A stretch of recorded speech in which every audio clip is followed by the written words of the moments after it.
Hello दोस्तों, good morning. सभी का स्वागत है आपका फिजिक्स ऑनलाइन क्लास में। तो आज अपन स्टार्ट करते हैं। अपन ने यूनिट फर्स्ट में बीएससी सेकेंड ईयर की इलेक्ट्रॉनिक्स में 2 यूनिट टॉपिक पढ़ लिए थे। फर्स्ट तो पढ़ा था, कुछ डेफिनेशन पढ़ी थी अपन ने, साथ साथ उसी डेफिनेशन के बेस पे अपन ने उसके बाद एक किरचॉफ के 2 नियम पढ़े थे। किरचॉफ के कुछ न्यूमेरिकल भी देखे थे कि कैसे किरचॉफ लॉ अप्लाई होता है, कैसे सॉल्व होता है। आज अपन बात करते हैं कि किरचॉफ की नियम की सहायता से इलेक्ट्रॉनिक में बहुत सारे सर्किट आते हैं। कोई ईजी आता है, कोई जटिल आता है, कोई नॉर्मल आता है। तो जटिल से जटिल सर्किट को अपन कैसे सॉल्व करते हैं, तो वो आज अपन देखेंगे। तो अपन बात करते हैं सबसे पहले तो किरचॉफ के नियमों की सहायता से परिपथ विश्लेषण। तो आज अपना जो टॉपिक है उसके आगे वाला टॉपिक है किरचॉफ के नियम, यानी टॉपिक नंबर 3 है।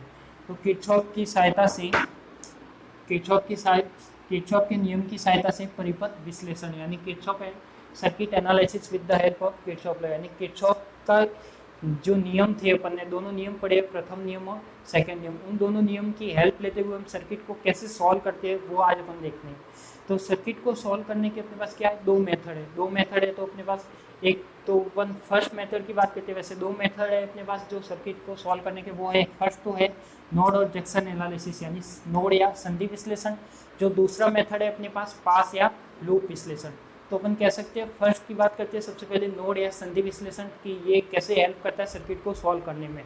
तो अपन देखते हैं कि सबसे पहले तो इसमें कुछ इंपॉर्टेंट बात है वो देखनी जरूरी होती है कि अपन बात करते हैं फर्स्ट मेथड नोड या संधि विश्लेषण, नोड और जंक्शन एनालिसिस। इसमें अपन बात करते हैं कि ये सबसे पहले तो कहाँ पर काम आता है, इसको कहाँ पर अपन यूज ले सकते हैं।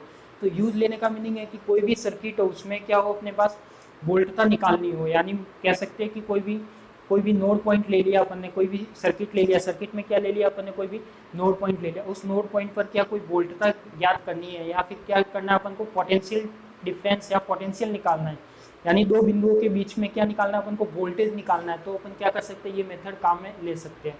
तो सबसे मैंने फर्स्ट पॉइंट में यही लिखा है कि सबसे पहले क्या करते हैं, संधि बिंदु पर वोल्टता ज्ञात करने के लिए। अब अपन बात करते हैं कि संधि बिंदु पर वोल्टता यानी यहाँ पे देखो, ये मैंने जो डायग्राम बनाया है वो बनाया है मैंने प्रतिबाधा और बैटरी को लेकर एक डायग्राम बनाया है, जिसमें 5 तरह की क्या लगाई है अपन ने, प्रतिबाधा इंपीडेंस लगाई है। उसमें हो सकता है प्रतिबाधा या प्रवेश्यता भी लगा सकते हैं, जिसे कहते हैं एडमिटेंस। तो अपन जेड की जगह वाई भी यूज ले सकते हैं। जेड और वाई में रिलेशन जानते हैं, जेड इज इक्वल टू क्या होता है अपने पास 1/y। तो अपन बात करते हैं कि सबसे पहले तो संधि बिंदु पर वोल्टता ज्ञात करने के लिए, तो संधि बिंदु कौन सा है इसमें अपने पास, संधि बिंदु बात करते हैं, यानी संधि बिंदु भी अपन 2 प्रमुख में बांट रहे हैं। एक तो होता है प्रमुख संधि यानी प्रिंसिपल नोड, दूसरा होता है रेफरेंस नोड। तो यहाँ पे ये इन दोनों का क्या मीनिंग है, सबसे पहले बात करते हैं प्रमुख संधि की, यानी प्रिंसिपल मोड। प्रिंसिपल मोड क्या कहता है कि अपने पास कोई भी सर्किट है, यानी ऐसा सर्किट जिसमें कोई संधि बिंदु है, यदि संधि बिंदु है तो वहां पर एक ही संधि बिंदु पर 3 या 3 से अधिक शाखाएं आकर मिलती है, तो वो अपना क्या कहलाएगा, प्रिंसिपल नोड या प्रमुख संधि। यानी सर्किट में अपने पास जहाँ पर 3 या 3 से अधिक शाखाएं आकर मिलती हैं, वहाँ वो उसको क्या मानते हैं अपन, प्रमुख संधि। तो यहाँ पे देखो अपने पास 2 पॉइंट ऐसे हैं जहाँ पर 3 या 3 से अधिक शाखाएं आकर मिल रही है। एक तो है अपने पास VA, तो मैंने यहाँ का वोल्टेज मान लिया VA। एक है अपने पास दूसरा VB, तो ये मान लिया मैंने VB। अब यहाँ पे क्या करते हैं अपन, ये वाले कौन से नोड पॉइंट हो गए अपने पास, प्रिंसिपल नोड पॉइंट। अब अपन बात करते हैं कि रेफरेंस नोड पॉइंट, यानी जब पोटेंशियल निकालते हैं तो पोटेंशियल हमेशा कैसे निकलता है, 2 पॉइंट के बीच का निकलता है। तो जब पोटेंशियल की बात करते हैं तो अपन मानते हैं कि एक रेफरेंस नोड लेना है। रेफरेंस नोड यानी कोई भी सर्किट में एक रेफरेंस नोड लेना है जो क्या हो, हमेशा ग्राउंडेड हो। तो यहाँ पे मैंने एक संधि पॉइंट ले लिया O पॉइंट, ये क्या है अपने पास, ग्राउंडेड है, यानी जो नीचे वाली ब्रांच है वो क्या है, ग्राउंडेड है। यानी यहाँ पे जो पोटेंशियल होगा वो कितना होगा, कंप्लीट ग्राउंडेड है। ग्राउंडेड का मीनिंग यहाँ पे वोल्टेज कितना होगा, 0 होगा। यदि जब कोई भूसंकल्पित पॉइंट होता है तो उसका वोल्टेज कितना होता है, हमेशा 0 होता है। तो वही चीज़ ली है अपन ने। तो सबसे पहले तो ये 4 पॉइंट आपको क्लियर होने चाहिए कि क्यों काम में लेते हैं ये मेथड, यानी नोड और जंक्शन एनालिसिस क्यों काम में लेते हैं, संधि बिंदु पर वोल्टता ज्ञात करने के लिए। तो संधि बिंदु कौन सा है अपने पास, VA और VB। तो ये VA और VB कैसे निकाला जा सकता है, ये निकालने के लिए अपन कौन सा मेथड काम में लेंगे, संधि विश्लेषण। दूसरा है अपने पास प्रतिबाधा या प्रवेश्यता का उपयोग। तो यहाँ पे मैंने डायग्राम में क्या लगाया, अभी तो प्रतिबाधा लगाई है, इससे अपन सॉल्व करते हैं डेरिवेशन करके, फिर अपन प्रवेश्यता को भी कर सकते हैं। तो यहाँ पे जेड से भी हो सकता है और जेड की जगह वाई भी आ सकता है। दूसरी बात करेंगे अपन प्रमुख संधि। तो प्रमुख संधि वो होती है जहाँ पर एक ही ऐसा पॉइंट या ऐसा नोड जहाँ पर 3 या 3 से अधिक शाखाएं आकर मिलती, तो वो क्या कहलाता है अपना प्रमुख संधि। और निर्देश संधि कहलाता है जो क्या हो, ऐसा पॉइंट जो जिसके रेस्पेक्ट में हमको क्या निकालना है, पोटेंशियल, या जिसके रेस्पेक्ट में हमको वोल्टेज निकालना है, तो वही वोल्टेज के लिए क्या होगा, रेफरेंस नोड। तो ये अपना क्या हो गया, रेफरेंस नोड। तो एक बार ये चारों आपको लिखना हो तो लिख लो, नहीं तो फिर अपन डायग्राम का डायरेक्शन स्टार्ट करते हैं। ये चारों पॉइंट जरूरी है इसमें कि ये क्यों काम में लेते हैं, क्या उपयोग है, कैसे काम में ले सकते हैं, तो ये चारों चीज़ें आपको पता होनी चाहिए। स्क्रीनशॉट लेना चाहो तो स्क्रीनशॉट ले लो।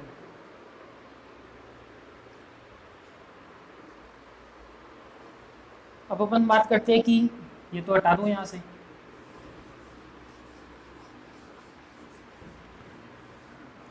अब अपन देखते हैं कि सबसे पहले अपन ने डायग्राम में कैसे बनाया, डायग्राम में क्या लगाया, ये तो अपन ने क्या लगाया, ई वोल्टेज की कोई बैटरी लगाई है, ये इम्पीडेंस लगाई है यानी प्रतिबाधा लगाई है, यानी Z1 Z2 Z3 Z4 Z5 क्या अपनी प्रतिबाधा है। अब ये वाला जो सर्किट है इसके बेस पे अपन को क्या निकालना है कि VA और VB कैसे निकाले जा सकते हैं, कैसे फाइंड आउट किया जा सकते हैं, VA VB की वैल्यू कैसे निकाली जा सकती है, वो इस मेथड से देखते हैं अपन। तो सबसे पहले बात करते हैं अपन इस डायग्राम से। तो डायग्राम में देखो सबसे पहले तो क्या अपने पास VA और VB निकालना है, तो अपन जानते हैं कि ओम का नियम क्या कहता है, ओम का नियम अपन जानते हैं कि ओम का नियम क्या होता है,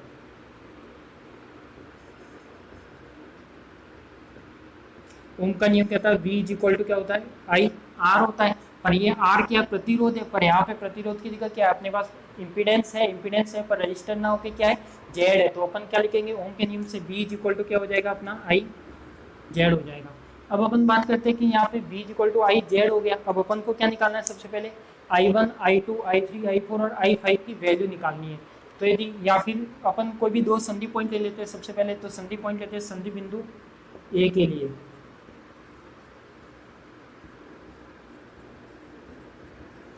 यदि संधि बिंदु ए के लिए बात करें तो यहाँ पे देखो अपन अपने मेथड का नाम क्या है, संधि विश्लेषण। संधि विश्लेषण यानी संधि किस किरचॉफ का कौन सा नियम संधि को बताता है, संधि को बताता है किरचॉफ का प्रथम नियम, जो क्या कहता है आने वाली धारा बराबर जाने वाली धारा, या फिर एक ही संधि बिंदु पर समस्त धाराओं का बीजगणित योग क्या होता है, शून्य होता है, वो नियम बताता है। तो ये अपन किरचॉफ का प्रथम नियम काम में लेंगे संधि बिंदु ए के लिए। तो वो क्या हो जाएगा अपने पास किरचॉफ के फर्स्ट नियम से,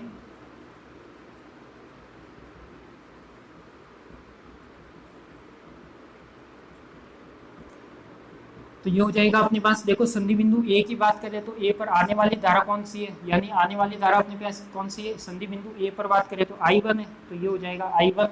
फिर देखो जाने वाली धारा कौन सी है ए बिंदु पर, एक तो I2 जा रही है नीचे की और एक I3 जा रही है दूर की ओर, यानी ये क्या हो जाएगा आने वाली धारा इज इक्वल टू जाने वाली धारा। तो जाने वाली धारा कितनी है I2 प्लस का I3, तो ये हो जाएगा अपन लिख सकते हैं I1 माइनस I2 माइनस का I3 इज इक्वल टू 0। इसको मैं दे देता हूँ इक्वेशन नंबर 1। अब अपन बात करते हैं कि फर्स्ट इक्वेशन आ गई। ऐसे ही अपन क्या निकालते हैं संधि बिंदु बी पर इक्वेशन निकाल लेते हैं। तो संधि बिंदु बी के लिए बात करें तो सेम यही मेथड से किरचॉफ के फर्स्ट नियम से संधि बिंदु बी के लिए, तो वो क्या आएगा आने वाली धारा कौन सी है अपने पास I3, जाने वाली धारा कौन सी है I4 और I5, यानी I4 और I5। इसको मैं लिख सकता हूँ I3 माइनस I4 माइनस का I5 इज इक्वल टू 0। ये क्या हो गई अपनी दोनों इक्वेशन हो गई। यानी सबसे पहले क्या किया अपन ने, जो अपने पास संधि बिंदु थे वहां पर किरचॉफ का फर्स्ट नियम लगाते हुए क्या निकाला अपन ने, इक्वेशन निकाल दी करंट की। तो I1 I2 I2 क्या देगा, तो जो फर्स्ट VA पॉइंट पे है वो तो क्या आएगा I1 I2 I3 तीनों दोनों माइनस में, और यहाँ पे क्या आएगा I3 minus I4 minus I5 is equal to 0।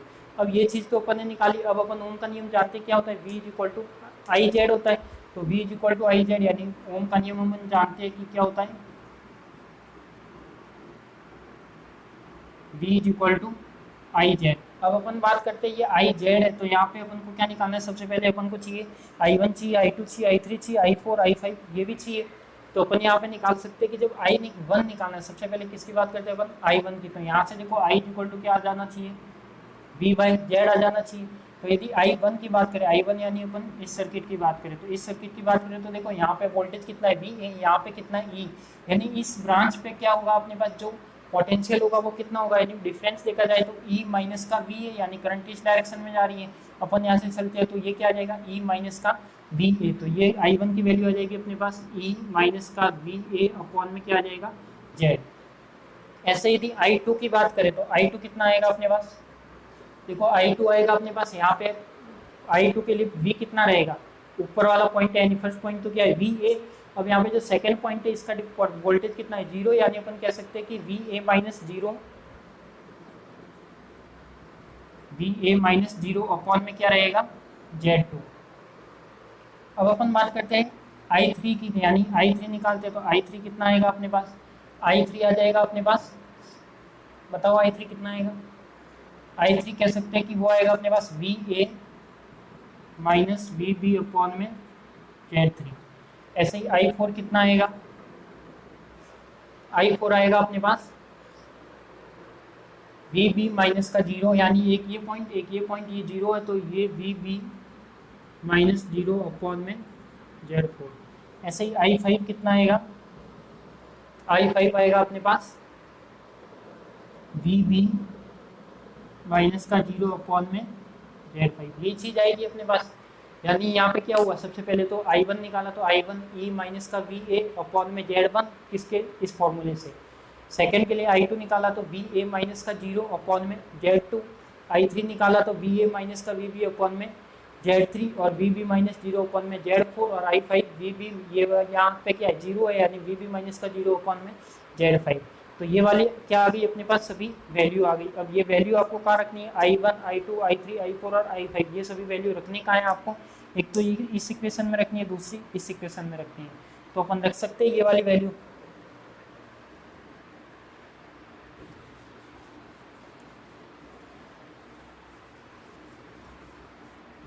तो समीकरण नंबर 1 में अपन वैल्यू रखे तो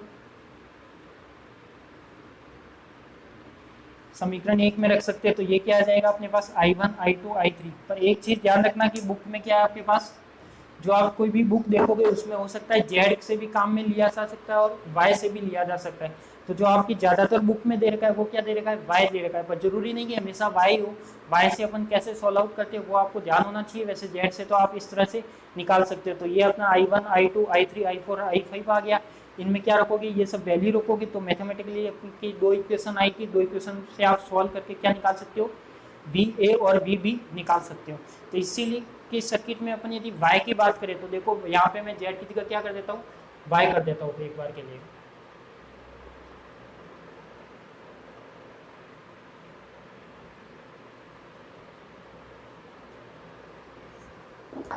तो ये हो जाएगा अपने पास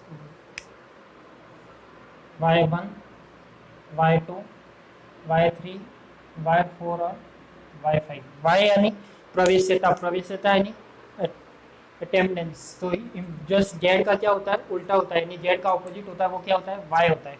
यदि इसके लिए बात करें तो ये फिर क्या होगा अपने पास, यदि यहाँ से मैं इस डायग्राम के लिए ये वाले I1 I2 I3 निकालूं तो क्या आएंगे अपने पास, इसमें भी संधि बिंदु के लिए ये तो सेम ही रहेगा। संधि बिंदु ए के लिए यही चीज रहेगी, संधि बिंदु बी के लिए भी यही चीज रहेगी। यदि बात करते हैं अपन I1 I2 I3 यानी ओम के नियम से देखते हैं, तो ओम का नियम से क्या लिख सकते हैं अपन, वैसे तो क्या होता है V = I R या I Z होता है। अब अपन जानते हैं कि Z और Y में रिलेशन क्या होता है, Z = 1/Y होता है। जब Z = 1/Y होता है तो V = क्या हो जाएगा, I 1/Y। तो इसको मैं लिख सकता हूँ कि V = I/Y, यानी इस फॉर्मूले से अपन क्या निकाल सकते हैं, I1 I2 I3। तो ये I कितना हो जाएगा अपने पास, I = VY। अब देखो यहाँ पे यदि I1 लिखता हूँ तो I1 कितना आ जाएगा अपने पास, I1 = आ जाएगा V क्या अपने पास वोल्टेज है, तो वोल्टेज क्या रहेगा, फर्स्ट के लिए रहेगा तो E माइनस का VA, साथ में क्या रहेगा Y, यानी Y कितना है अपने पास, Y1। ऐसे अपने पास I2 क्या रहेगा, I2 रहेगा अपने पास ये वाला, यानी VA माइनस का 0 और साथ में Y है तो Y क्या रहेगा अपने पास, Y2। ऐसे ही क्या रहेगा अपने पास I3 रहेगा, तो I3 क्या रहेगा अपने पास, VA माइनस का VB अपॉन में क्या रहेगा अपने पास, Y3। ऐसे ही I4 क्या रहेगा अपने पास, VB माइनस 0 यानी YB माइनस 0, VB माइनस 0 और Y4। ऐसे ही I5 क्या रहेगा अपने पास, VB माइनस 0 और साथ में क्या रहेगा, Y5। अब क्या करते हैं अपन, इसको सॉल्व करते हैं। तो सॉल्व करने के लिए क्या करें, ये दोनों इक्वेशन है, इन दोनों इक्वेशन में ये वैल्यू रखनी है।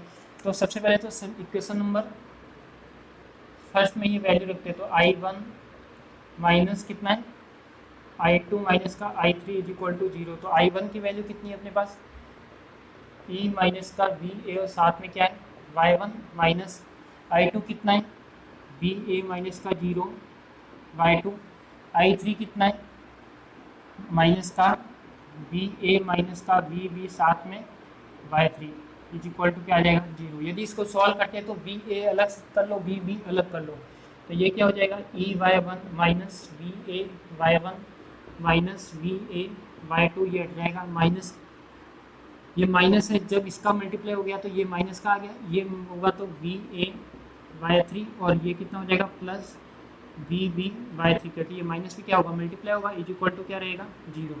अब अपन बात करते हैं कि VA अलग निकालो। देखो VA 3 टर्म में, फर्स्ट सेकेंड और थर्ड, तो ये क्या जाएगा, मैं यदि VA बाहर लेता हूँ तो एक तो रह जाएगा अपने पास EY1 माइनस का VA बाहर ले लिया तो Y1 प्लस Y2 प्लस का Y3 प्लस का क्या रहेगा VB Y3 is equal to 0। तो ये हो जाएगा अपने पास, ये क्या होगा अपने पास, फर्स्ट टर्म को उधर भेज दो तो ये वाली टर्म आ जाएगी अपने पास, या तो इसको इधर भेज दो या इसको, यानी VA VB तो एक साइड को, बाकी सबको उधर भेज दो, या फिर EY1 इज इक्वल टू, इसको मैं लिख सकता हूँ VA Y1 plus Y2 plus Y3 minus का VB Y3 is equal to 0। तो ये इक्वेशन कौन सी आ जाएगी अपने पास, एक तो इक्वेशन नंबर आ जाएगी, दो आई थी तो ये हो जाएगी अपने पास थर्ड। तो इससे का एक इक्वेशन तो ये निकल गई, दूसरी क्या निकल सकती है अपने पास, 0 नहीं आएगा क्योंकि अपन इक्वल में ले लिया, तो ये क्या आ जाएगा एक इक्वेशन ही। अब अपन क्या करेंगे, इक्वेशन नंबर 2 में रखेंगे, तो इक्वेशन 2 में रखेंगे तो वो उस इक्वेशन 2 में भी क्या रखनी है, ये सब वैल्यू रखनी है।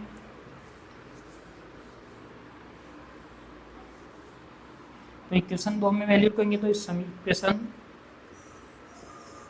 2 से क्या है अपने पास I3 I4 और I5, तो I3 कितना है I4 कितना है और I5 कितना है, तो देखो I3 minus I4 minus I5 is equal to 0, ये वैल्यू कहेंगे। I3 कितना है अपने पास, I3 है VA माइनस VB साथ में Y3 माइनस का I4 कितना है VB Y4 माइनस का I5 कितना है VB Y5 is equal to क्या होगा अपने पास 0 होगा। तो ये हो जाएगा अपने पास VA Y3 minus VB Y3 minus VB Y4 minus का VB Y5 is equal to 0। क्या क्या अलग कर सकते हो आप, VB A अलग कर सकते हो, तो VA Y3 तो ऐसे का ऐसे रहेगा, माइनस का VB यदि कॉमन लेते तो Y3 प्लस Y4 प्लस का Y5 इज इक्वल टू क्या आ जाएगा 0। तो एक इक्वेशन क्या बन जाएगी अपनी, ये बन जाएगी इक्वेशन नंबर 4।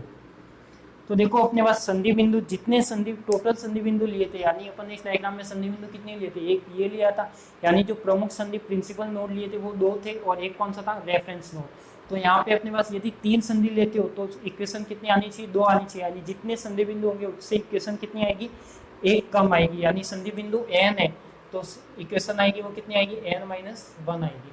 तो अपन बात करते हैं यहाँ पे अपनी 2 इक्वेशन आ गई, फर्स्ट तो ये आ गई इक्वेशन नंबर 3, इक्वेशन नंबर 4। अब यहाँ पे आप इसको सॉल्व करके वैल्यू निकाल सकते हो। देखो इसमें भी ए वाली टर्म है, VB वाली टर्म है, इसमें भी VA है और VB है, तो आप इसको दोनों को किसी भी मेथड से सॉल्व करके आप क्या करते हो VA और VB की वैल्यू निकाल सकते हो। वो चाहे प्रतिस्थापन विधि लगाओ, विलोपन विधि लगाओ, कोई सा भी मेथड लगाओ आप मैथमेटिक्स में जो अच्छा लगे आपको। तो ये इससे क्या होगा अपने पास VA और VB से पॉइंट निकल जाएंगे और उसकी वोल्टेज का मान निकल जाएगा। तो इसके लास्ट में आप लिख सकते हो कि समीकरण 3 और 4 से स्पष्ट है कि हम सर्किट के सहायता से VA और VB के मान ज्ञात कर सकते हैं। यदि इस बेस पे अपन न्यूमेरिकल भी करेंगे तो न्यूमेरिकल करेंगे तो और अच्छे से समझ में आ जाएगा। करना क्या है इस सर्किट कंप्लीट में डायग्राम में, सबसे पहले जो अपन ना मेथड का नाम है वो क्या है, नोड जंक्शन या नोड एनालिसिस। तो उसमें डायग्राम बना दिया, जेड लो चाहे वाई लो, दोनों ही जैसे ज़्यादातर बुक में आपको क्या मिलेगा वाई मिलेगा।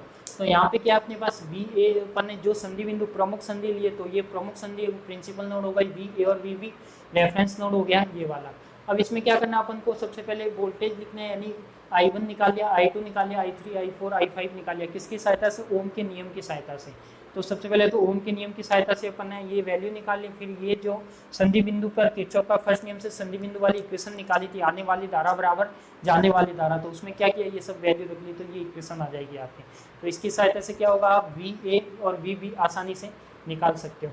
तो यही अपना एक कंप्लीट मेथड था जिसका नाम था अपने पास नोड एनालिसिस या संधि विश्लेषण।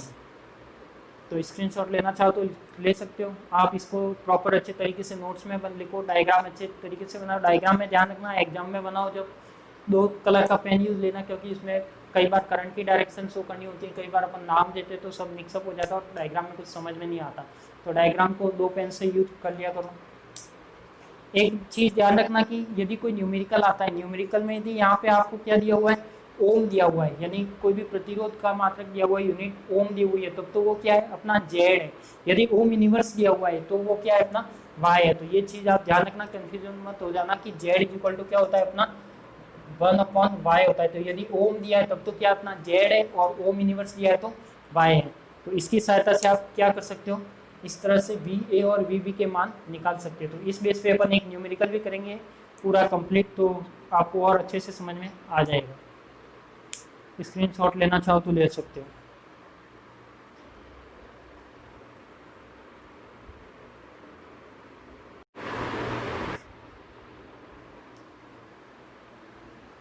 देखो अपन बात करते हैं, जो अपन ने बात की थी नोड एनालिसिस, यानी नोड एनालिसिस या संधि विश्लेषण क्या था, अपना एक मेथड था जो जटिल परिपथ को सॉल्व करने में काम आता है। तो जब वो मेथड लगाते हैं, इसका मीनिंग क्या, वो मेथड कहाँ पे लगाएंगे, जहाँ पर अपन को क्या निकालना है, किसी संधि बिंदु पर वोल्टेज का मान निकालना है।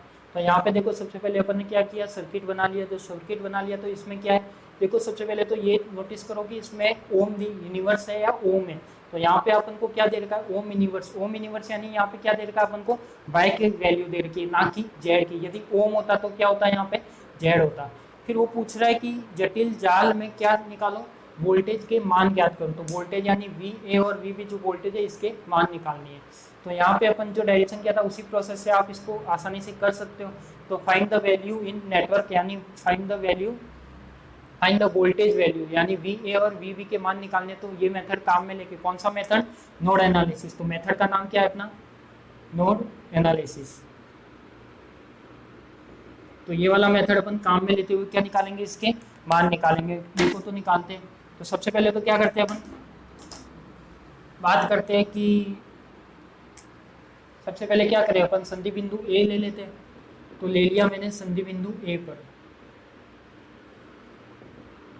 संधि बिंदु A पर यदि किरचॉफ का फर्स्ट नियम लगाते हो, आने वाली धारा बराबर जाने वाली धारा, यानी आने वाली धारा I1 और जाने वाली धारा I2 प्लस का I3। तो ये हो जाएगा I1 माइनस I2 माइनस का I3 is equal to 0, equation number A। ऐसे ही संधि बिंदु B पर हो जाएगा अपने पास। संधि बिंदु B पर देखो, संधि बिंदु B पर क्या है, आने वाली धारा और जाने वाली धारा, आने वाली धारा I3, जाने वाली I4 और I5। तो ये अपन लिख सकते हैं कि I3 माइनस का I4 माइनस का I5 इज इक्वल टू क्या हो जाएगा, 0। तो ये इक्वेशन नंबर क्या हो जाएगी, 2। अब अपन बात करते हैं इसमें ओम का नियम लगाते, तो ओम के नियम लगाते हैं। ओम का नियम क्या कहता है, V is equal to I R या I Z कहता है, पर अपन को पता है कि यहाँ Z न होकर के अपन को वैल्यू किसकी दे रखी है, Y की दे रखी है। तो ये कितना हो जाएगा, V is equal to I और 1/y हो जाएगा। तो ये हो जाएगा V is equal to I 1/y। अब अपन बात करते हैं I की वैल्यू निकालनी है, तो ये क्या हो जाएगा, V और Y। तो इसकी सहायता से अपन क्या निकालेंगे, I1, I2, I3, I4, I5 निकालेंगे। तो I कितना आएगा, देखो I1 की बात करते हैं। I1 कितना आ जाएगा अपने पास, V माइनस का, देखो E माइनस का VA आना चाहिए। तो सबसे पहले तो अपन इक्वेशन रूप में लिख देते हैं, E माइनस का VA, साथ में क्या आएगा अपने पास Y। तो Y क्या है अपना 2। ऐसे ही I2 कितना आ जाएगा अपने पास, I2 आ जाएगा VA माइनस का 0, साथ में वैल्यू कितनी आ जाएगी 3। I3 का मान कितना आ जाएगा, I3 कितना है, VA माइनस का VB, VA माइनस का VB और VA माइनस का VB वैल्यू 5। ऐसे ही I4 कितना आ जाएगा अपने पास, I4 आ जाएगा VB माइनस का 0 और साथ में वैल्यू कितनी 2। ऐसे ही I5 कितना आ जाएगा अपना, I5 आ जाएगा अपने पास VB माइनस का 0 और साथ में वैल्यू 4। देखो अपन ने सही निकाला ना, एक बार चेक भी करते जाना, हो सकता है कुछ मिस्टेक हो जाए। सबसे पहले I1 तो E माइनस ये E माइनस का B है, साथ में मल्टीप्लाई कितना आ गया 2 का। I2 निकालेंगे तो VA माइनस 0, साथ में कितना आ गया 3। VA माइनस VB कितना आ जाएगा 5 और I4 आ जाएगा VB माइनस 0 मल्टीप्लाई में 2 और VB माइनस 0 मल्टीप्लाई में 4। एकदम सही है। अब अपन बात करते हैं कि क्या किया था अपन ने, I1 I2 I3 I4 I5 निकाल दिया। इसको अपन क्या करेंगे, इक्वेशन नंबर 1 और 2 में काम में लेंगे। तो बात करते हैं सबसे पहले समीकरण 1 से।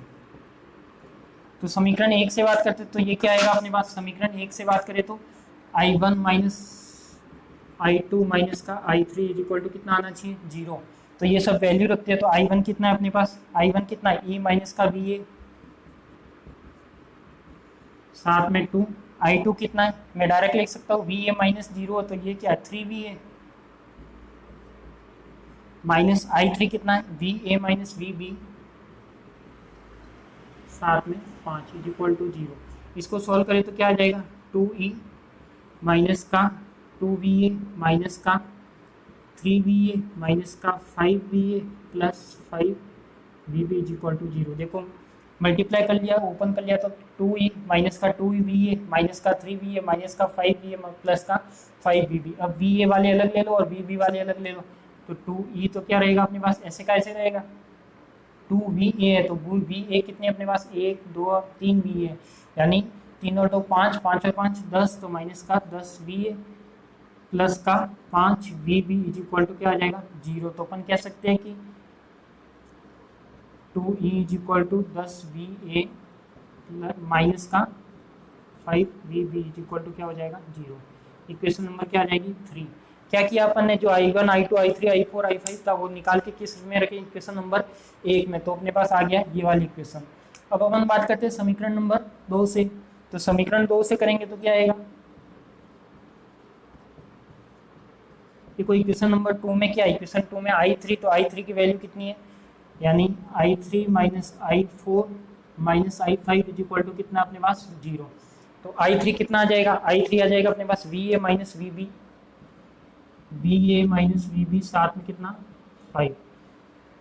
I4 कितना आ जाएगा, I4 आ जाएगा 2VB और I5 कितना आ जाएगा 4VB इज इक्वल टू कितना 0।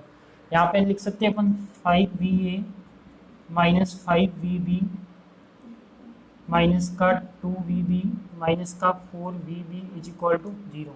इसको सॉल्व करें तो क्या आएगा अपने पास, इसको सॉल्व करते हैं तो VA कितना है, VA तो अकेला ही है, तो ये कितना आ जाएगा 5VA माइनस VB कितना है 5 और 2 7, 7 और 4 10 11, 5 और 2 7, 7 और 2 11VB इज इक्वल टू 0। तो ये क्या आ जाएगा अपने पास इक्वेशन नंबर 4। अब देखो अपने पास दो इक्वेशन आ गई, एक तो इक्वेशन नंबर 3 आ गई, एक इक्वेशन नंबर 4 आ गई। अब इसको आप सॉल्यूशन आसानी से कर सकते हो, जैसे भी कर सकते हो, तो करते हैं। तो इक्वेशन कौन कौन सी है अपने पास, एक तो है 10VA माइनस का 5VB is equal to 2E, एक है अपने पास 5VA माइनस का 11VB इज इक्वल टू 0। अब यहाँ पे देखो यदि फर्स्ट टर्म को काटनी है अपन को, ये वाली टर्म हटानी है यहाँ से, तो क्या करते हैं, विलोपन विधि काम में या प्रतिस्थापन जो भी काम में लो। तो मैं क्या करता हूँ, इस इक्वेशन को कर लेता हूँ 2 से मल्टीप्लाई, तो क्या हो जाएगी, दोनों इक्वेशन बड़ा इक्वल हो जाएगी। तो ये रह जाएगा 10VA minus 5VB is equal to 2E, और ये रह जाएगा 10VA minus 22VB is equal to 0। निशान चेंज करें तो माइनस प्लस माइनस, तो ये क्या हो जाएगा, ये वाली टर्म तो यहाँ से कैंसिल आउट हो जाएगी। तो ये कितना रहेगा अपने पास 22 plus 5 27, VB is equal to क्या रहेगा 2E। तो अपन को निकालना क्या, वोल्टेज निकालना है। तो VB कितना है अपने पास, VB अपॉन में 2E अपॉन में 27।